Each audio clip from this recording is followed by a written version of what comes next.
الرحمن الرحیم نحمدہ ونصلی علی رسولہ الکریم وعلی آلہ واصحابہ اجمعین۔ قابل احترام جناب پروفیسر خورشید احمد صاحب، قابل احترام جناب ڈاکٹر ظفر اسحاق انصاری، برادر محترم جناب جاوید غامدی، برادران مکرم، یقیناً یہ ایک نہایت مشکل فریضہ ہے کہ دور حاضر کی ایک ممتاز ترین شخصیت کے قلم سے نکلنے والی ممتاز ترین تفسیر قرآن کے بارے میں تعارفی الفاظ بھی ایک مناسب قدرت کے ساتھ اور ایک مناسب انداز میں بیان کیے جا سکے۔ تدبر قرآن دور جدید میں علم تفسیر میں ایک نئے باب کا آغاز ہے۔ تدبر قرآن علوم قرآن کی تاریخ کا ایک نیا عنوان ہے۔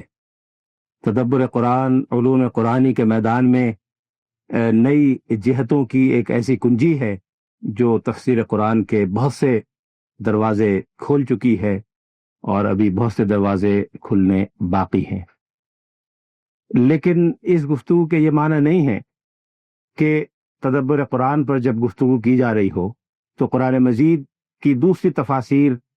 جو ماضی میں لکھی گئیں یا 20ویں صدی میں لکھی جا رہی ہیں یا لکھی جا چکی ہیں، ان کی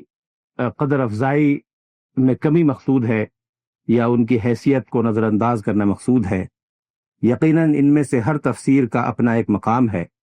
ان میں سے ہر مفسر نے تفسیر قرآن کی ایک نئی جہت پر روشنی ڈالی ہے اور قرآن پاک کی ہدایت اور رہنمائی کے ایک نئے میدان کو اپنے لیے منتخب کیا ہے۔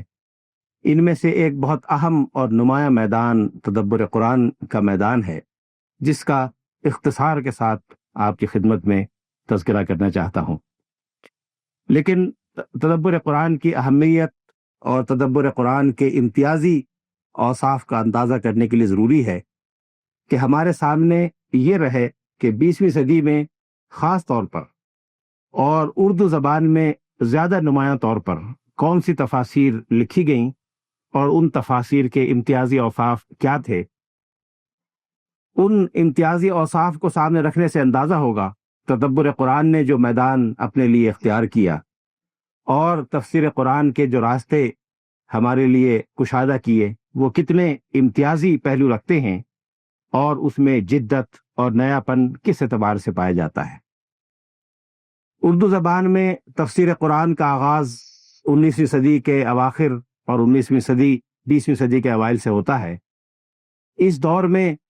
گزشتہ 100 سال میں اردو زبان میں جو تفسیریں لکھی گئیں ان کو ہم 4 بڑے عنوانات یا 4 بڑے زمروں میں تقسیم کر سکتے ہیں۔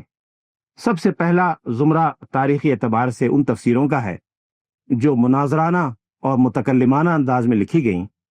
جن کا مقصد یا تو عیسائیوں کے عقائد کی تردید تھا یا ان متجددین کے خیالات کی تردید تھا جو ان مصنفین کے نزدیک اسلام کے عقائد اور اسلام کی تعلیمات کو بیان کرنے میں کسی غلطی کا ارتکاب کر رہے تھے، یا مغرب سے متاثر ہونے کے نتیجے میں بعض اسلامی عقائد کی ایسی تفسیر اور تشریح ان کے قلم سے نکل رہی تھی جو صحیح اسلامی تصورات کے مطابق نہیں سمجھی گئی۔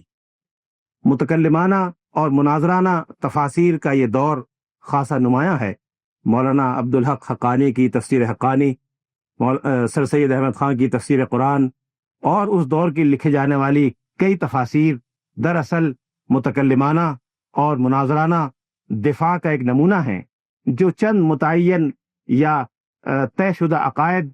کے دفاع سے عبارت ہیں، اور ان لکھنے والوں کا منشا یہ تھا کہ کلام الہی کی اس طرح سے تعبیر و تشریح کی جائے کہ جن عقائد کو انہوں نے اسلام کے صحیح عقائد سمجھا یا جن تعلیمات کو اسلام کی صحیح تعلیم سمجھا، اس کی تائید اور اس کی تشریح کتاب الہی کی نصوص سے اور کتاب الہی کی آیات سے پیش کر دی جائے۔ پھر ایک زمانہ ایسا آیا کہ محسوس کیا گیا کہ قرآن مجید کو ایک زندہ کتاب کے طور پر اور زندگی کے تمام مسائل میں رہنمائی اور ہدایت فراہم کرنے والی کتاب کے طور پر پیش کیا جائے، جس میں عقائد سے بحث بھی ہو، جن میں اسلام کے اجتماعی اور معاشرتی مسائل کا تذکرہ بھی ہو، جس میں اسلام کے قانونی اور سیاسی پہلو کا تذکرہ بھی ہو، اور جس میں روحانی اور اخلاقی پاکیزگی کے تصورات جو کتاب الہی میں بیان کیے گئے ہیں ان سب کو ایک جامعیت سے بیان کیا جائے۔ چنانچہ 20ویں صدی کے وسط میں بلکہ چوتھی دہائی سے جو تفاسیر لکھی جانے لگیں ان میں یہ پہلو بڑا نمایاں ہے۔ لیکن یہی وہ زمانہ ہے جس میں دنیا اسلام میں ایسی دینی تحریکات ہمارے سامنے آئیں کہ جن کا مقصد یہ تھا کہ غیر اسلامی تصورات کے مقابلے میں اسلامی تصورات کی تائید کے لیے اجتماعی جدوجہد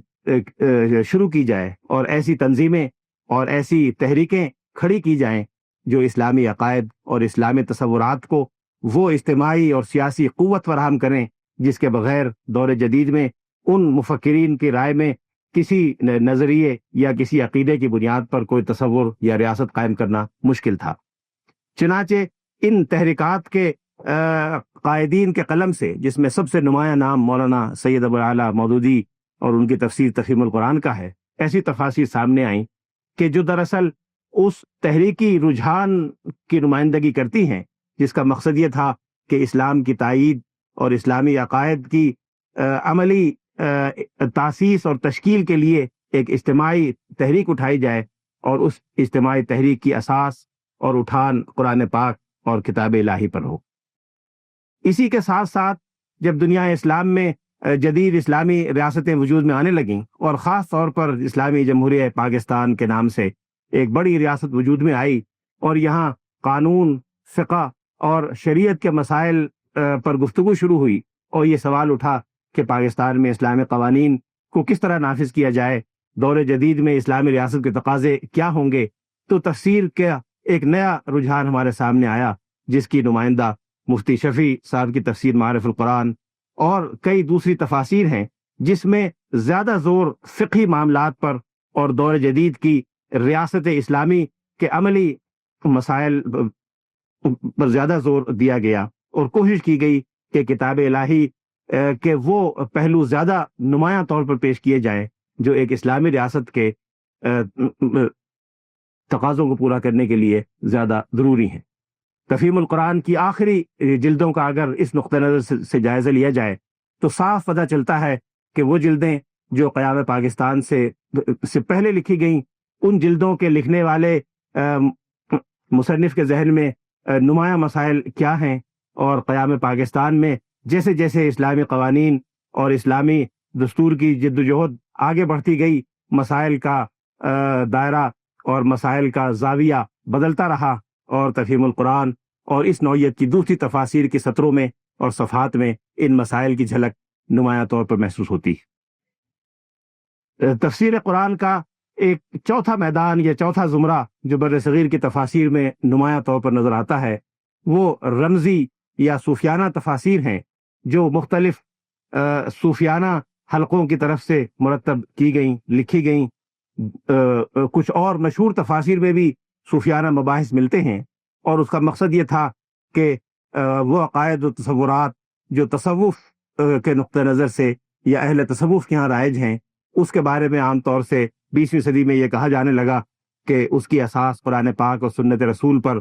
نہیں ہے، لہٰذا ان حضرات نے محسوس کیا کہ اپنے نقطہ نظر اور اپنے تصورات و عقائد کی تائید کتاب الہی میں اگر کوئی ہے تو بیان کی جائے، چنانچہ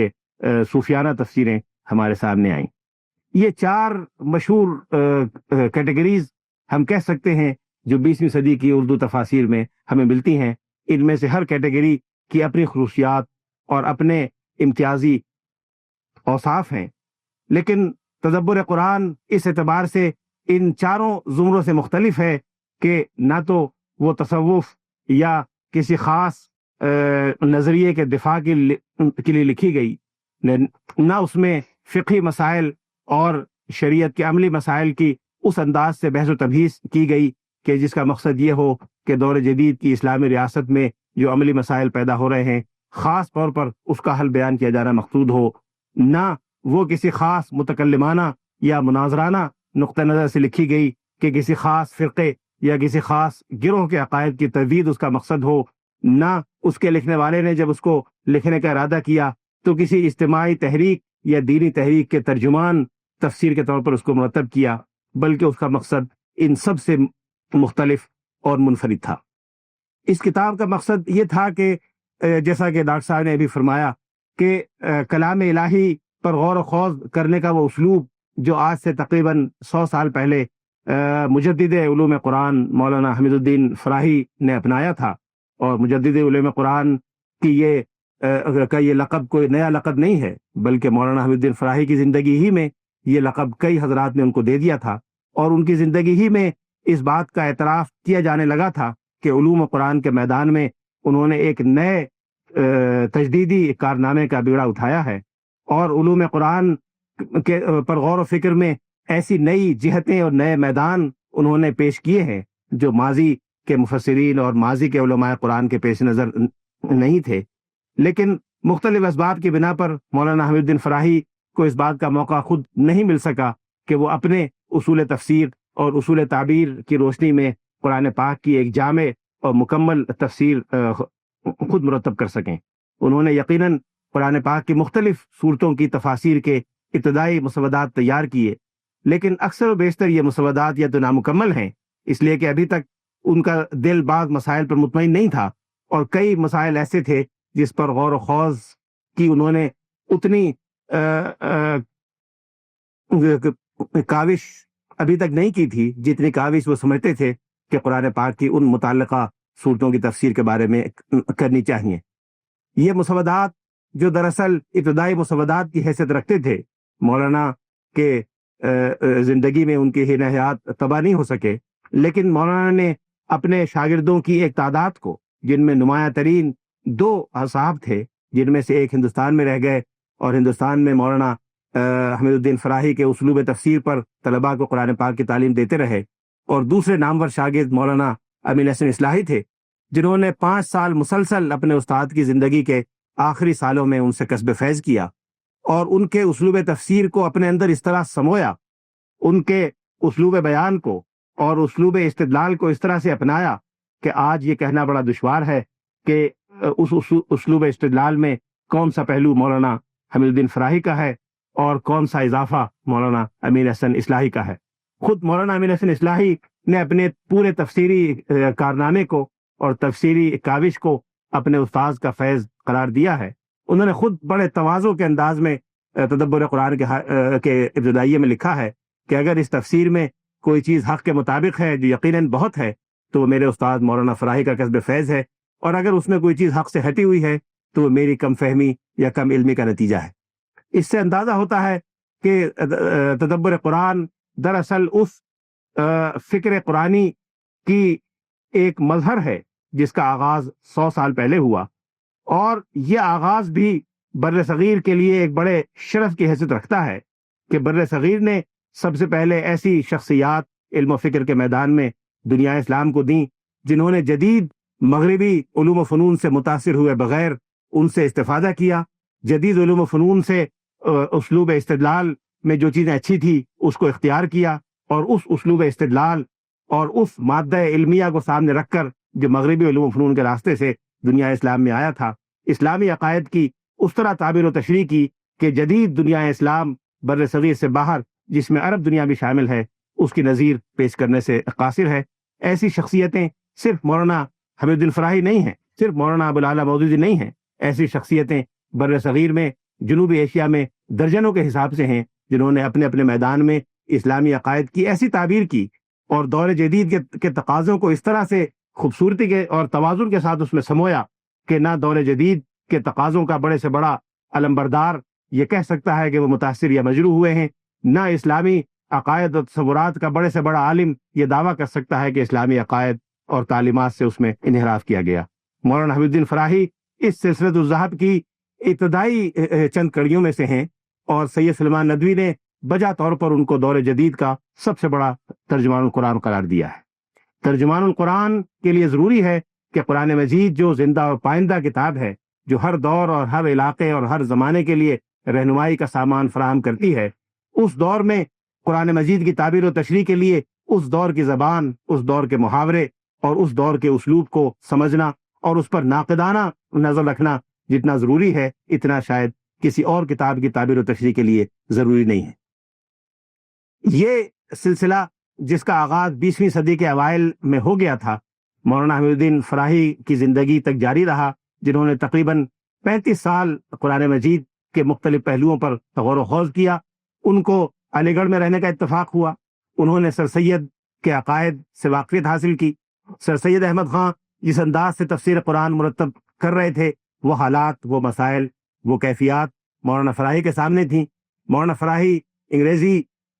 دانی میں شاید بر صغیر کے علماء میں سب سے زیادہ نمایاں حیثیت رکھتے تھے، علی گڑھ کے تعلیم یافتہ تھے، اور وہ شاید واحد عالم تھے کہ جو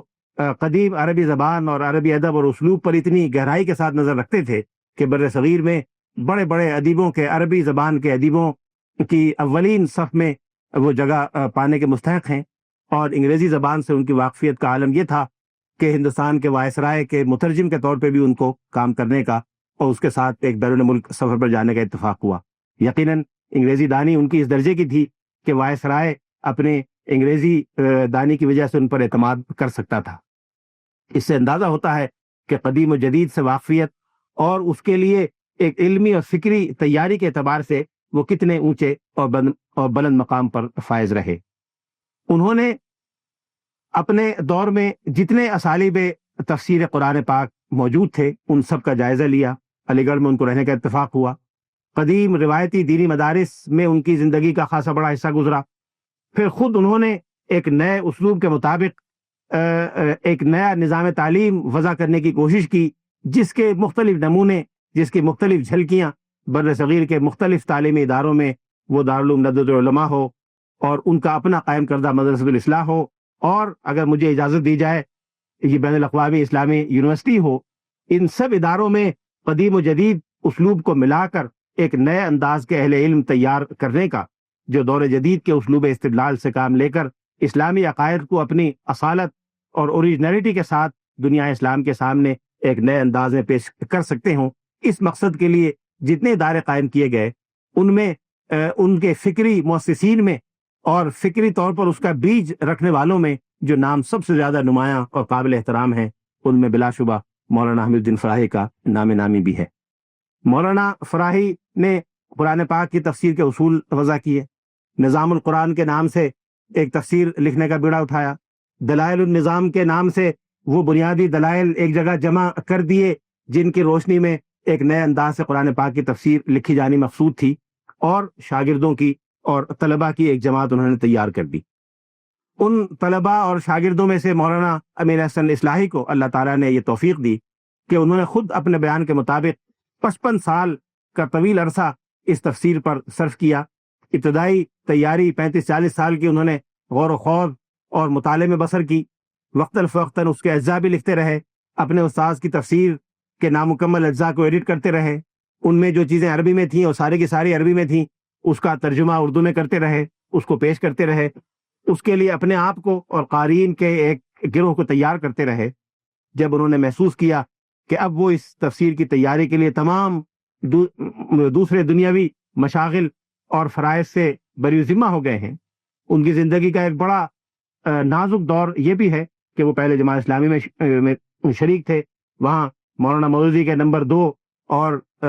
دستے راست کی حیثیت رکھتے تھے، لیکن ایک مرحلہ ایسا آیا کہ وہ مولانا سے الگ ہوئے۔ جماعت کی تاریخ کے مورخین اس کو ایک افسوسناک مرحلے کے طور پر شاید بیان کرتے ہوں، لیکن اس افسوسناک مرحلے میں اگر یہ واقعی افسوسناک ہے، ایک نہایت خوش آئند اور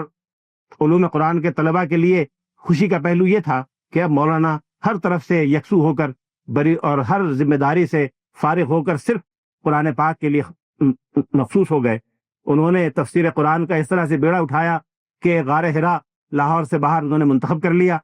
جس میں انہوں نے تنہا بیٹھ کر قرآن پاک کی تفسیر کا اس کام کا آغاز کیا جو آج آپ کے سامنے ہے۔ ہم میں سے اکثر کو شاید موقع نہ ملا ہو، مجھے موقع ملا ہے۔ لاہور سے تقریباً 2.5-3 گھنٹے کی بس کی مسافت پر ایک گاؤں تھا جہاں پہنچنے کے لیے کم از کم 4-5 میل یا تو پیدل چلنا پڑتا تھا یا بیل گاڑی یا تانگے میں سفر کرنا پڑتا تھا،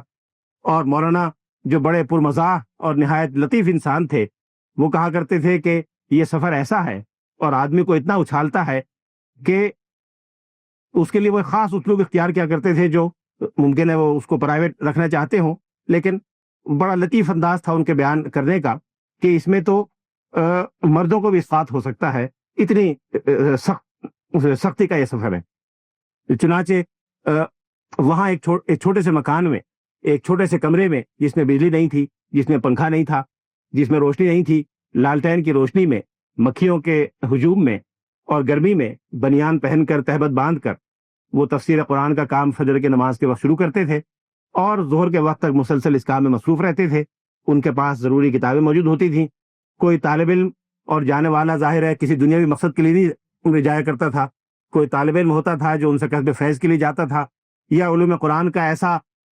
شائق ہوتا تھا جو ان سے کسی استفادے کی غرض سے جایا کرتا تھا۔ اس کے جانے سے اتنے خوش ہوتے تھے کہ انسان اپنے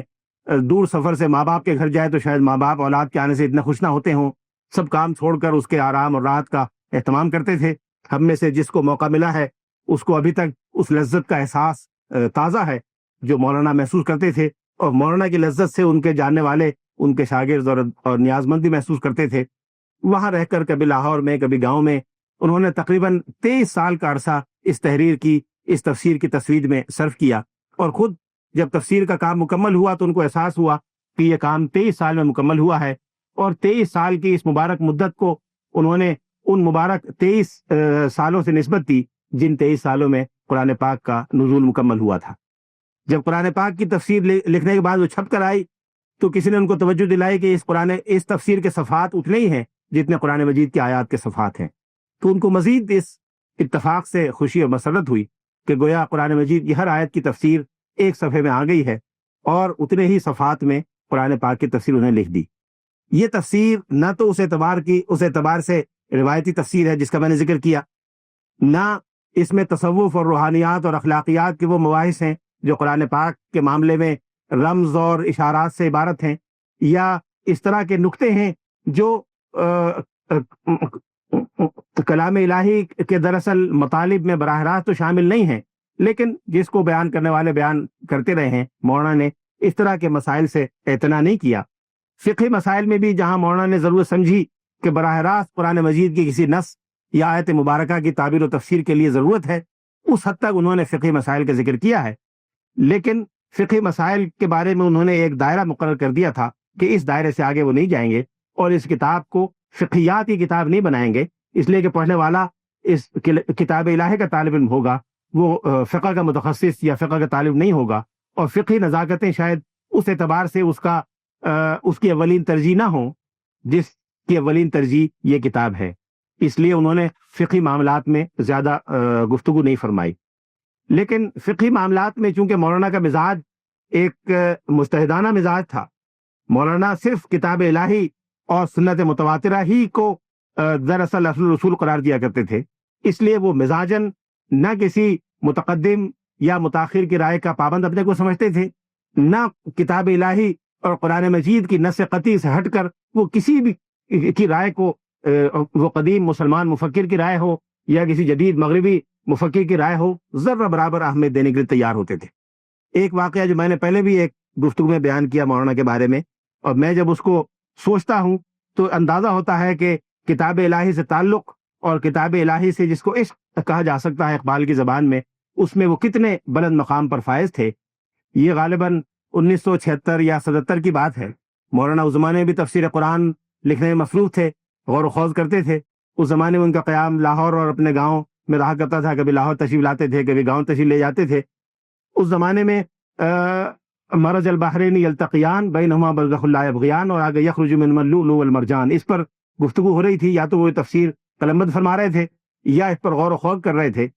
اس میں کہ اللہ تعالیٰ نے دریاؤں میں اور سمندروں میں 2 طرح کا پانی ایک ساتھ چلا دیا ہے، میٹھا پانی بھی ہے اور کھارا پانی بھی ہے، اور ان سے منہما یخرج منہما اللؤلؤ والمرجان، ان دونوں سے موتی اور مونگے نکلتے ہیں۔ اب منہما کی ضمیر تثنیہ کی ضمیر ہے۔ کسی نے کہا کہ مولانا سائنسدانوں نے لکھا ہے کہ موتی کھارے پانی میں نہیں پیدا ہوتا بلکہ میٹھے پانی میں یا کھارے میں یا ان میں سے ایک میں پیدا ہوتا ہے۔ اب مولانا نے اس بات کو سنا، وہ سائنسی اور علمی تصورات پر غور کرتے تھے، ہر روایت سے، ہر راستے سے جو بھی حقیقت یا امر واقعہ ان تک پہنچتا تھا اس کو پوری اہمیت دیا کرتے تھے۔ انہوں نے بہت غور کیا۔ کسی نے کہا دوستوں سے، اپنے شاگردوں سے، اپنے ظاہر ان کے دوست کی حیثیت رکھنے والا تو بہت کم انسان پائے جاتے تھے ایسے، جن کو ان کا دوست قرار دیا جا سکے یا ان کا ہم مرتبہ قرار دیا جا سکے. اکثر و بیشتر ان کے نیاز مند اور مستفیدین ہوا کرتے تھے، جن سے وہ اپنے انتہائی تواضع کی وجہ سے تبادلے خیال بھی کرتے تھے، ان کی رائے کو اہمیت بھی دیا کرتے تھے. ان سے انہوں نے مشورہ کیا، پوچھا کہ کیا رائے ہے. کس نے کہا کہ جی یہ یہاں منہما کی ضمیر تغلیب کے طور پر آئی ہے، دراصل تو اشارہ منہو ہے، لیکن چونکہ اسلوب بیان میں تغلیب کا تقاضا کرتی ہے اس لیے یہاں تغلیباً منہما کا لفظ کہہ دیا گیا ہے. جیسے شمس کو شمسین یا قمر قمرین کہہ دیتے ہیں، یا مغربین کہہ دیتے ہیں مغرب اور عشاء کو. عربی زبان کا اسلوب ہے کہ کسی ایک چیز کی وجہ سے دوسری چیز کو شامل کر کے تثنیہ میں دونوں کو بیان کر دیتے ہیں، اس کو تغلیب کہتے ہیں. تو کس نے کہا کہ یہ تغلیب کے طور پر آیا ہے. مولانا غور فرماتے رہے اور میرا اندازہ یہ ہے غالباً 2-2.5 سال انہوں نے اس پر غور فرمایا. جو تفاسیر انہوں نے دیکھنا مناحج سمجھی وہ بھی دیکھی، وقتاً فوقتاً لوگوں سے تبادلہ خیال بھی کیا، اپنے ایسے شاگردوں سے جو سائنس اور بحریات کے میدان میں، جیولوجی کے میدان میں کوئی رائے رکھتے ہوں، میرے سامنے ان سے بھی کئی لوگوں سے گفتگو کی. بالآخر ان کو اس بات پر قطعی طور پر شرح صدر حاصل ہو گیا کہ قرآن پاک میں جو کچھ کہا گیا ہے وہ درست ہے، اور موتی اور مونگا دونوں پانیوں سے نکلتا ہے، کھاری پانی سے بھی نکلتا ہے اور میٹھے پانی سے بھی نکلتا ہے. اور پھر انہوں نے کہا کہ اس جملے کا میں راوی ہوں، یہ جملہ تقریباً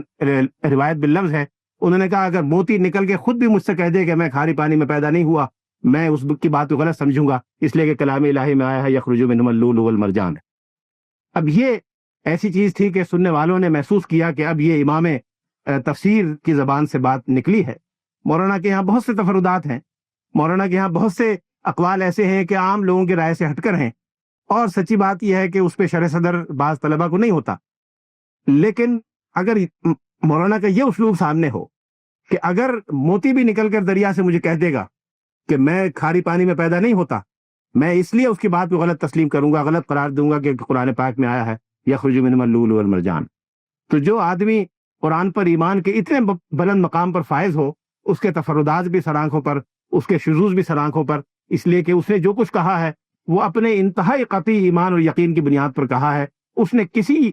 کس و ناقص کی پسند ناپسند کی بنیاد پر کوئی رائے اختیار نہیں کی. یہ مولانا کی تفسیر کا ایک نہایت نمایاں ترین باب ہے. انہوں نے خود تفسیر میں لکھا ہے کہ میں کسی مغربی مصنف کی رائے کا، پتہ نہیں کسی فلسفی کی رائے کا حوالہ دیا ہے کہ میں یہ تو نہیں کہہ سکتا کہ میں نے جو سوچا وہ اس میں لکھ دیا، یہ نہیں کہتا. بہت کچھ سوچا، اس میں سے بہت تھوڑا اس میں لکھا، لیکن میں یہ ضرور کہہ سکتا ہوں کہ جو لکھا ہے وہ پورا سوچ کے لکھا ہے، کوئی ایک لفظ بھی بغیر سوچے نہیں لکھا. اور اس بات کی گواہی کہ انہوں نے کوئی لفظ سینکڑوں، ہزاروں، لاکھوں مرتبہ سوچے بغیر اس کتاب میں نہیں لکھا، اس کی گواہی ہر وہ آدمی دے سکتا ہے جو ان کی محفل میں آتا جاتا ہو. بعض اوقات جب میری پہلی بار ان سے نیاز مندی ہوئی، تو پہلی بار یعنی نیاز مندی اس درجے کی ہوئی کہ وہ مجھ سے کسی علمی معاملے پہ گفتگو فرمائیں، اس وقت وہ غالباً 15ویں پارے کی تفسیر تحریر فرما رہے تھے یا 14ویں پارے کی، 15ویں پارے کے اوائل کی تفسیر یا 14ویں پارے کے اواخر کی تفسیر قلمبند فرما رہے تھے. لیکن اس وقت بھی وقتاً فوقتاً جو گفتگو کرتے رہتے تھے، ان گفتگوؤں میں 30ویں پارے کے بارے میں، 29ویں پارے کے بارے میں چھوٹے چھوٹے ایسے مسائل، کوئی کبھی صرفی یا نحوی کو نقطہ یا کسی عربی یا زبان کے اسلوب کے بارے میں. ایک مرتبہ اسلام آباد تشریف لائے تھے غالباً 1973 میں، اس میں ان کو کسی لفظ کی تفسیر کے بارے میں ضرورت پڑی، تو انہوں نے کہا کہ عربی زبان کے ایسے تمام دواوین لے آؤ جس میں یہ لفظ استعمال ہوا. اپنے 2-3 شاگردوں کو انہوں نے جو یہاں اسلام آباد میں موجود تھے یہ ذمہ داری سپرد کی، اور ان کے تمام نیاز مندوں نے وہ عربی زبان کے دواوین قدیم شاعروں کے ان کی خدمت سے پیش کر دیے جس میں وہ خاص لفظ استعمال ہوا تھا. مولانا نے کہا کہ یہ سارے اشعار تو میرے سامنے ہیں، اس سے کوئی نیا شعر میرے سامنے نہیں آیا. اس وقت اندازہ ہوا، جو عام طور سے اپنی گفتگو میں اس کا اظہار نہیں کرتے تھے، کہ عربی زبان کے جتنے قدیم شعراء تھے اسلام سے پہلے کے اور صدر اسلام کے، ان میں سے اکثر کا کلام اور اکثر کی زبان مولانا کو اس طرح مستحضر تھی کہ کسی معاملے میں کوئی سوال کیا جاتا تھا تو اس کا فوراً جواب تفصیل کے ساتھ ان کے زبان سے نکلتا تھا. ایک مرتبہ رجم پر بحث ہمارے ملک میں چلی 1980-81 کے سالوں میں، اس پر مجھے ملاقات کا موقع ملا. مولانا کی ایک خاص رائے تھی جو بڑی منفرد رائے ہے، بڑی شاذ رائے ہے، اور اس پر بہت لیدے بھی ہوئی، ہمارے یہاں کتابیں اس کے دفاع میں اور اس کے مقابلے کے لیے لکھی گئیں. لیکن مولانا اپنی جس رائے پر قائم تھے اس پہ قائم رہے. میں نے بڑی جسارت سے اس سے تھوڑا سا اختلاف کیا اور ایک تیسری رائے کا امکان ظاہر کیا کہ اس میں ایک تیسری رائے کا بھی امکان ہے. رجم کے معنی عربی زبان میں پتھر مارنے کے ہیں، یقیناً سب جانتے ہیں، لیکن ایک شعر ہے کسی عربی شاعر کا، غالباً بنی عباس کے زمانے کے کسی شاعر کا، فرزدق کا ہے غالباً، کہ ازامات جریر فرجموہ کما یرمون قبر ابی رغالی، کہ جب جریر مر جائے تو اس کی قبر پہ پتھر مارو جیسے ابو رغال کی قبر پہ پتھر مارتے ہیں۔ تو میں نے کہا مولانا یہ بھی تو ممکن ہے کہ رجم سے مراد کسی آدمی کو کنڈم کرنا ہو اور فزیکلی پتھر مارنا مراد نہ ہو، اور اس کے ایک دو مثالیں میں نے اور بھی عربی زبان سے دیں، جس میں ایک مشہور حدیث ہے وَلِلْعَاهِرِ الْحَجَرُ الْوَرَدُ لِلْفِرَاشِ وَلِلْعَاهِرِ الْحَجَرُ، کہ بیٹا اس کا جس کے بستر میں پیدا ہوا اور بدکاری کرنے والے کے لیے پتھر۔ اس حدیث کی تفسیر میں تقریباً تمام مفسرین نے محدثین نے لکھا ہے کہ یہاں پتھر سے مراد سزائے رجم نہیں ہے، بلکہ پتھر سے مراد کنڈمنیشن اور ناکامی ہے۔ تو میں نے کہا اگر رجم کے معنی عربی زبان میں کنڈمنیشن کے آتے ہیں، اور اگر پتھر مارنے کا مفہوم ایک حدیث میں کنڈم کرنے کے مفہوم میں آیا ہے، تو پھر رجم کی بقیہ احادیث کا یہ مفہوم کیوں نہیں لیا جا سکتا؟ مولانا نے کہا نہیں، غلط۔ اور اس کی تائید میں انہوں نے فوراً 3-4 جو مثالیں دیں، اس سے پتہ چل گیا کہ یہ وہم یا خیال جو تھا بالکل بے بنیاد تھا، اور اس وقت یہ اندازہ ہوا، یہ خیال، یہ ارادہ کیا، اس پر کاربند تو رہنے کی آج تک توفیق نہیں ہوئی کہ آئندہ آف ہینڈ کوئی رائے قائم نہیں کر کے بیان کرنی چاہیے، بلکہ یہ ایک فوری خیال تھا جو مولانا کی گفتگو میں آیا سامنے، اور جیسے ہم میں سے اکثر کوئی مزاج ہوتا ہے کہ بغیر سوچے سمجھے ہاف بیک، نامکمل اور کچی پکی بات جو ذہن میں آئے فوراً بیان کر دینی چاہیے کہ سننے والے واہ واہ کریں گے، سننے والے بڑے متاثر ہوں گے۔ یہ اسلامی رویہ نہیں ہے۔ قرآن پاک کی تفسیر کے بارے میں جو بھی رائے بیان کی جائے یا پیش کی جائے، وہ انتہائی غور و خوض کے ساتھ اور انتہائی توجہ کے بعد جب پختہ ہو جائے، اپنا دل اس پہ مطمئن ہو جائے، اس وقت یہ بات کہنی چاہیے۔ یہ مولانا نے اپنی رائے بیان فرمائی، نصیحت بھی فرمائی، اور پھر ایک چیز پر توجہ دلائی جو بڑی عجیب و غریب تھی، اور کم از کم میں ذاتی طور پہ اس سے ہمیشہ بڑا متاثر ہوا۔ مولانا نے کہا کہ ابن سینا نہ مفسر قرآن ہے، نہ محدث ہے، نہ کوئی بڑا عالم تھا، نہ بزرگ تھا، نہ نیک تھا، نہ اسلامی فکر کا کبھی ترجمان مانا گیا، لیکن ابن سینا کی کیفیت یہ تھی کہ اپنے خالص منطقی اور طبی اور فلسفیانہ مسائل میں جب کہیں اٹکتا تھا تو وضو کر کے قریبی مسجد میں جا کے 2 رکعت نماز ادا کیا کرتا تھا، اور نماز ادا کر کے دعا کیا کرتا تھا کہ اللہ تعالیٰ اس مسئلے کو حل فرما دے۔ تو اگر منطق یونانیوں کے کفر و شرک اور فلسفیانہ تصورات کے فہم میں اس کا رجوع اللہ کا یہ عالم تھا، تو کتاب الہی کی تفسیر میں رجوع اللہ کے بغیر کیسے کوئی رائے قائم کی جا سکتی ہے؟ جب کسی معاملے میں اٹکو، فوراً وضو کر کے اللہ کے حضور سر بسجدہ ہو جاؤ، اس سے دعا کرو کہ اللہ تعالیٰ راہ راست کھول دے، اور جب وہ راہ راست کھول دے اور یقین ہو جائے کہ قرآن پاک کی تفسیر کے بارے میں یہی راہ راست ہے، اس پر قائم رہو، اور کسی دوسرے کے اس پر قائم نہ رہو، کسی دوسرے کی رائے سے متاثر نہ ہو۔ تدبر قرآن کے بارے میں کہنے کو 9 جلدیں ہیں، بہت کچھ کہا جا سکتا ہے، لیکن ایک چیز بڑی نمایاں طور پہ محسوس ہوتی ہے، اس سے نعوذ باللہ کسی دوسرے مفسر کی شان پر کوئی گفتگو کرنا مقصود نہیں ہے، لیکن یہ ایک امر واقعہ ہے کہ جتنے بڑے مفسر اردو زبان میں ہیں، جن میں سب سے نمایاں نام مولانا سید ابو العالیٰ مودودی کا، مولانا شبیر احمد عثمانی کا، اشرف علی تھانوی کا ہے، ان میں سے اکثر بزرگوں ہیں کہ تفسیر ان کے لیے بہت سی وجوہ شہرت میں سے ایک وجہ شہرت ہے۔ مولانا کی بہت بڑی وجہ شہرت یہ ہے کہ وہ ایک بڑی اسلامی تحریک کے بانی و مؤسس ہیں۔ مولانا اشرف علی تھانوی کی بڑی وجہ شہرت یہ ہے کہ وہ بڑے صوفی شیخ ہیں اور معلم اخلاق اور مزکی تھے۔ کسی کی وجہ شہرت یہ ہے کہ وہ بڑے محدث اور فقیہ تھے، مفتی تھے۔ مفتی شفیع صاحب کی وجہ شہرت یہ ہے کہ بڑے مفتی تھے۔ مولانا اصلاحی صاحب کی اولین اور آخرین وجہ شہرت، جس کی وجہ سے دنیا ان کو جانتی ہے اور آئندہ جانے گی اور تاریخ میں ان کا نام محفوظ رہے گا، اس میں 99% ان کی تفسیر قرآن کا حصہ ہے، جس سے اندازہ ہوتا ہے کہ تفسیر قرآن ہی ان کا آغاز بھی ہے اور تفسیر قرآن بھی ان کی انتہا ہے۔ تفسیر قرآن کے علاوہ باہر کسی چیز میں وہ دلچسپی نہیں رکھتے۔ عربی زبان و ادب سے اگر ان کو دلچسپی ہے تو قرآن پاک کی وجہ سے، حدیث اور اسلامی لٹریچر سے دلچسپی ہے تو تفسیر قرآن کی وجہ سے، کسی اور علم و فن سے جس کا براہ راست یا بلا واسطہ بالواسطہ قرآن سے تعلق نہ ہو، اس سے مولانا اصلاحی کو کبھی کوئی دلچسپی نہیں رہی۔ جس زمانے میں مولانا سے زیادہ نیاز حاصل کرنے کا موقع ملا 70s کے سالوں میں، اس زمانے میں جدید عرب دنیا سے پاکستان کے تعلقات نئے نئے قائم ہونے شروع ہوئے تھے، اور جدید انداز میں جدید اسلوب کی عربی لکھنے اور بولنے کا مجھے بڑا ایک اشتیاق پیدا ہوا۔ تو اس زمانے میں طه حسین اور مصطفیٰ صادق الرافعی اور جو اس طرح کے ادیب تھے جن کے ناول اور افسانے مشہور ہیں،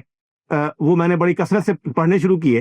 اور ایک محفل میں مولانا کے سامنے اس کا بڑا شدت سے اظہار کیا کہ مولانا طه حسین کا اسلوب ایسا ہے اور منفلوطی کا ایسا ہے، فلاں کا ایسا ہے، فلاں کا ایسا ہے۔ مولانا نے خاموشی کے ساتھ یہ گفتگو سماعت فرمائی کہ بعد میں آپ کو کیا دلچسپی ہے طٰہٰ حسین؟ آپ کا کوئی لگتا تھا؟ طٰہٰ حسین کوئی لگتا تھا؟ اچھا، مجھے ظاہر ہے اس کا اندازہ نہیں تھا، ملاقات بھی زیادہ پرانی نہیں تھی، تو میں سمجھا کہ شاید مولانا طٰہٰ حسین کے مقام یا اس کی تحریروں سے زیادہ واقف نہیں ہوں گے، تو میں نے کچھ کتابوں کا ذکر کیا، کہنے لگے نہیں آپ کا کچھ لگتا تھا۔ اچھا، پھر میں خاموش ہو گیا۔ پھر مولانا نے کچھ توقع کے بعد فرمایا کہ دیکھیے عربی زبان و ادب سے دلچسپی کیوں ہے؟ عربی زبان و ادب سے دلچسپی اس لیے ہے کہ وہ قرآن کی زبان ہے، تو اگر عربی زبان و ادب میں مہارت پیدا کرنی ہے، اس کی نیت اگر یہ ہے کہ کتاب الہی کو سمجھنا مقصود ہے، تو آپ کی ہر کاوش، حتیٰ کہ امرؤ القیس کے لغو سے لغو اشعار بھی آپ پڑھیں گے تو وہ اجر و ثواب کا باعث ہوں گے اور کتاب الہی کی خدمت شمار ہوں گے۔ لیکن اگر وہ چیز، وہ زبان قرآن پاک کی فہم اور تفسیر میں استعمال نہیں ہو رہی، اس میں کام نہیں آ رہی، تو اس سے بہتر ادیب دنیا میں موجود ہیں۔ آپ شیکسپیئر کو پڑھیے، انگریزی میں مہارت پیدا کریں گے زیادہ فائدہ ہوگی، دنیا میں مفید ہوگی۔ فرانسیسی سیکھیں گے زیادہ مفید ہوگی۔ اگر دنیا کے لیے سیکھنا ہے تو پھر وہ سیکھو جہاں زیادہ فائدہ ہے، اللہ کے لیے سیکھنا ہے تو پھر اس سطح کی زبان سیکھو جو کتاب الہی کے لیے مفید ہو۔ میں نے گفتگو شاید اپنی لمبی کر لی، کہنے کو تو بہت کچھ کہا جا سکتا ہے، لیکن جو چیز مولانا کی سب سے نمایاں ہے